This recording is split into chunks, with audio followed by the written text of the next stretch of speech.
ಎಲ್ರಿಗೂ ನಮಸ್ಕಾರ. ಇನ್ಫೋಸ್ಟ್ರೀಮ್ ಯೂಟ್ಯೂಬ್ ಚಾನಲ್ಗೆ ಎಲ್ರಿಗೂ ಸ್ವಾಗತ. ಈ ವಿಡಿಯೋದಲ್ಲಿ ನಾವು ರಿಜೆಕ್ಷನ್ ಸ್ಯಾಂಪ್ಲಿಂಗ್ ಪ್ರಾಬ್ಲಮ್ ನ ಡಿಸ್ಕಸ್ ಮಾಡ್ತಾ ಹೋಗೋಣ. ಸೊ ಇದಕ್ಕಿಂತ ಮುಂಚೆ ಲೈಕ್ಲಿಹುಡ್ ಸ್ಯಾಂಪ್ಲಿಂಗ್ ಪ್ರಾಬ್ಲಮ್ ನ ಡಿಸ್ಕಸ್ ಮಾಡಿದ್ವಿ. ಆ ವಿಡಿಯೋ ಲಿಂಕ್ ಅನ್ನ ಡಿಸ್ಕ್ರಿಪ್ಷನ್ ನಲ್ಲಿ ಕೊಟ್ಟಿರ್ತೀನಿ. ನೀವಿನ್ನೂ ನಮ್ಮ ಯೂಟ್ಯೂಬ್ ಚಾನಲ್ ನ ಸಬ್ಸ್ಕ್ರೈಬ್ ಆಗಿಲ್ಲ ಅಂತ ಅಂದ್ರೆ ಪ್ಲೀಸ್ ಸಬ್ಸ್ಕ್ರೈಬ್ ಆಗಿ. ಸೊ ರಿಜೆಕ್ಷನ್ ಸ್ಯಾಂಪ್ಲಿಂಗ್ ಮಾಡಬೇಕಾದ್ರೆ ಇಷ್ಟು ಕ್ವಶನ್ ಅನ್ನ ಅವರೇ ಕೊಟ್ಟಿರ್ತಾರೆ. ಸೊ ಫಸ್ಟ್ ಏನ್ ಕೊಟ್ಟಿದ್ದಾರೆ? ಎ. ಸೊ ಎ ನ ಪ್ರೊಬ್ಯಾಬಿಲಿಟಿ.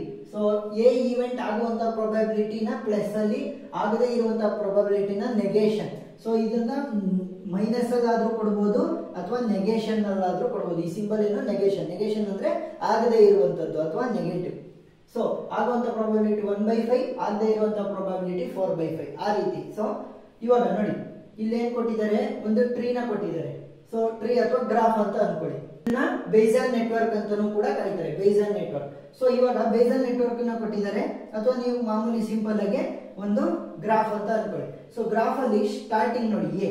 ಸೊ ಎ ಯಾವ್ದ್ರ ಮೇಲಾದ್ರೂ ಡಿಪೆಂಡ್ ಆಗಿದೆಯಾ? ಎ ಯಾವ್ದ್ರ ಮೇಲೂ ಡಿಪೆಂಡ್ ಆಗಿದೆ. ಸೊ ಎರಡು ಪ್ರೊಬ್ಯಾಬಿಲಿಟಿ, ಒಂದು ಆಗುವಂತ ಪ್ರೊಬ್ಯಾಬಿಲಿಟಿ, ಇನ್ನೊಂದು ಆಗದೇ ಇರುವಂತಹ ಪ್ರೊಬ್ಯಾಬಿಲಿಟಿ. ನೆಕ್ಸ್ಟ್ ಬಿ ನ ನೋಡ್ತಾ ಇದ್ರೆ, ಬಿ ಎ ಮೇಲೆ ಡಿಪೆಂಡ್ ಆಗಿದೆ.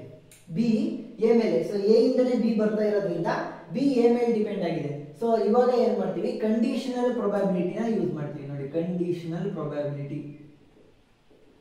Conditional probability. So conditional probability ಏನಾಗ್ತದೆ ಅಂತಂದ್ರೆ, ನೋಡಿ ಎ ಕೊಟ್ಟಿದ್ದಾರೆ, ಬಿ ವ್ಯಾಲ್ಯೂನು ಕೊಟ್ಟಿದ್ದಾರೆ. ಸೊ ಅವೆರಡನ್ನ ಕಂಡೀಷನ್ ಪ್ರೊಬ್ಯಾಬಿಲಿಟಿ ಹಾಕಿದ್ರೆ ನಮ್ಗೆ ಈ ವ್ಯಾಲ್ಯೂ ಬರ್ತಾ ಇದೆ. ಸೊ ಅವೆರಡರದ್ದು. ಸೊ ನೋಡಿ, P of B bar A ಅಂತ ಕೊಟ್ರೆ ಇದೇನಿದೆ? ಇದು ಸ್ಟಾರ್ಟಿಂಗ್, ಇದು ಕ್ವೈರಿ. ಸೊ ಕ್ವೈರಿ ಅಥವಾ ಕ್ವಶನ್. ಸೊ ನಾವಿನ್ನು ಫೈಂಡ್ ಮಾಡ್ಬೇಕಾದ್ರೆ ವ್ಯಾಲ್ಯೂ. ಆದ್ರೆ ಎ ಇದೆಯಲ್ಲ, ಅದು ಗಿವನ್. ಗಿವನ್ ಅಥವಾ ಎವಿಡೆನ್ಸ್ ಅಂತ ಕರಿತೀವಿ. ಗಿವನ್ ಅಥವಾ ಎವಿಡೆನ್ಸ್. ಸೊ ಎವಿಡೆನ್ಸ್ ಆಲ್ರೆಡಿ ನಮಗೆ ಗೊತ್ತಿರುತ್ತೆ, ಎ ವ್ಯಾಲ್ಯೂ ಗೊತ್ತಿದೆ. ಸೊ ಎ ಆದ್ಮೇಲೆ ಅಲ್ವಾ ಬಿ ಬರ್ತಾ ಇರೋದು, ಆ ರೀತಿ. ಸೊ ಬಿ ನ ಕಂಡುಹಿಡಿಬೇಕು ಅಂತಂದ್ರೆ ಆಲ್ರೆಡಿ ಕೊಟ್ಟಿರುವಂತ ಎ ನ ಯೂಸ್ ಮಾಡ್ಕೊಳ್ಳೋಣ ಅಂತ, ಆ ರೀತಿ. ನೋಡಿ, ಸಿ ಇದೆ. ಸೊ ಸಿ ಯಾವ್ದ್ರ ಮೇಲೆ ಡಿಪೆಂಡ್ ಆಗಿದೆ? ಬಿ. ನೋಡಿ, C given B. Next D. So D ಯಾವ್ದ್ರ ಮೇಲೆ ಡಿಪೆಂಡ್ ಆಗಿದೆ? ಬಿ ಮೇಲೆ. D given B. ಸೊ ಈ ರೀತಿ ಪ್ರೊಬ್ಯಾಬಿಲಿಟಿನ ಅವರೇ ಕೊಟ್ಟಿರ್ತಾರೆ. ಕ್ವಶನ್ ನೋಡಿ, estimate the likelihood weight of each sample. So likelihood weight of each sample ನ ನೋಡ್ಬೇಕಾದ್ರೆ ನಾವು ಯಾವ್ದನ್ನ ಕನ್ಸಿಡರ್ ಮಾಡಬೇಕು ಅಂತಂದ್ರೆ, ನೋಡಿ, and thereby estimate P of A slash negation of C negation of B. ಅವ್ರು ಕೊಟ್ಟಿರುವಂತ ಕ್ವಶನ್ ಅನ್ನ ನೋಡ್ತಾ ಇದ್ರೆ ಇದು ಎವಿಡೆನ್ಸ್,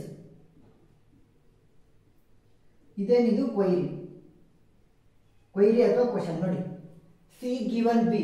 ಸೊ ಗಿವನ್ ಏನು? ಎವಿಡೆನ್ಸ್. ಕೊಡ್ತಾ ಇರುವಂತದ್ದೇನು? ಕ್ವೈರಿ. ಸೊ ಎವಿಡೆನ್ಸ್ ನ ನೋಡ್ತಾ ಹೋದ್ರೆ negation of C negation of D.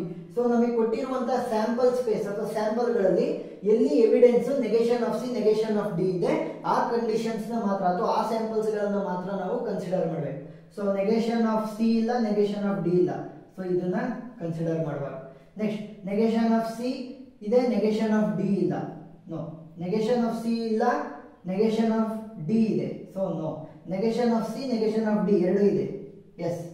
A B ಏನಾರ ಆಗಿರಲಿ, negation of C negation of D ಇರಬೇಕು ಎವಿಡೆನ್ಸ್ ಪ್ರಕಾರ.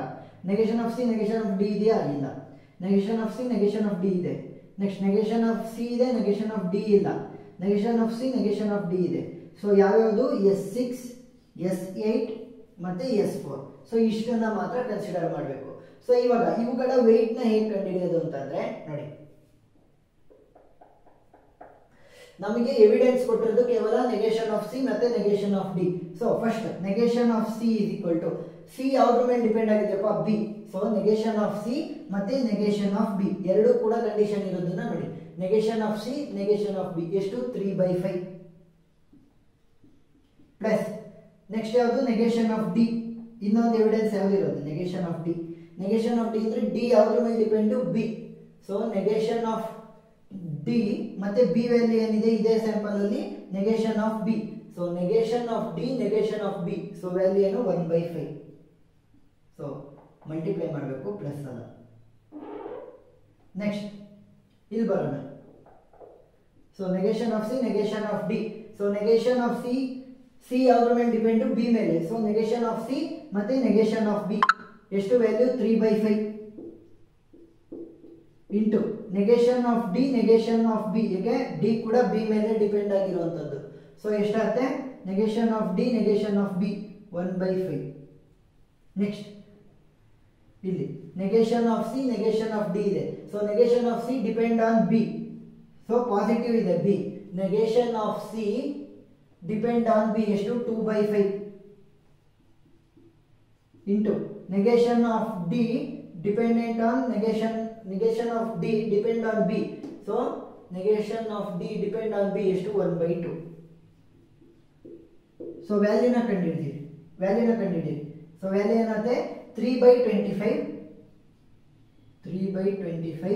ನೆಕ್ಸ್ಟ್ ಇಲ್ಲೂ ಕೂಡ 3/25. ನೆಕ್ಸ್ಟ್ ಇದೇನಾಗುತ್ತೆ 2/10. ಸೊ 2/10 ಅಂದ್ರೆ 1/2. ಸೊ 1/2. ಇವಾಗ estimate the probability value. So probability value ಮಾಡಬೇಕಾದ್ರೆ ನಮಗೆ ತಗೊಂಡಿರುವಂತ ಸ್ಯಾಂಪಲ್ಗಳ ಎಲ್ಲ ಸಮೇಷನ್ ಮಾಡಿ. ಯಾವುದು 3/25, 1/25, 3/25 ಪ್ಲಸ್ 3/25 ಪ್ಲಸ್ 1/25 ಯಾವ್ಯಾವ್ದನ್ನ ತಗೊಂಡಿದೀವಿ ಅದನ್ನ ನೋಡಿ. ರಿಜೆಕ್ಷನ್ ಸ್ಯಾಂಪ್ಲಿಂಗ್ ಅಲ್ಲಿ ಏನ್ ಮಾಡಿದ್ವಿ, ಯಾವ್ಯಾವ್ದು ಕಂಡೀಷನ್ ಇದೆ ಅದನ್ನ ರಿಜೆಕ್ಟ್ ಮಾಡಿದ್ವಿ. ಆಮೇಲೆ ಸ್ಯಾಂಪ್ಲಿಂಗ್ ಇನ್ ಪ್ರೊಬ್ಯಾಬಿಲಿಟಿ, ಸ್ಯಾಂಪಲ್ಸ್ ಗಳ ಪ್ರೊಬ್ಯಾಬಿಲಿಟಿ ಕೇವಲ 3 ಸ್ಯಾಂಪಲ್ಸ್ ಮಾತ್ರ ಸೆಲೆಕ್ಟ್ ಆದವು, ಅವುಗಳ ಫುಲ್ ಪ್ರೊಬ್ಯಾಬಿಲಿಟಿ ವೆಯ್ಟ್. ನೆಕ್ಸ್ಟ್ ಇವಾಗ ಮೇಲ್ಗಡೆ ಏನ್ ತಗೋಬೇಕು ಅಂದ್ರೆ ಕೊಯ್ಲಿ. ಸೊ ಎನ ತಗೋಬೇಕು. ಸೊ ಎ ಎಲ್ಲಿದೆ ನೋಡಿ. ಸೊ ಎ ಏನಾಗಿದೆ, ನೆಗೇಷನ್ ಆಗಿದೆ, ತಗೊಳಂಗಿಲ್ಲ. ಇಲ್ಲಿ ಎ ಪಾಸಿಟಿವ್ ಇದೆ, ಸೊ ತಗೋಬಹುದು. ಯಾವುದು 3/25.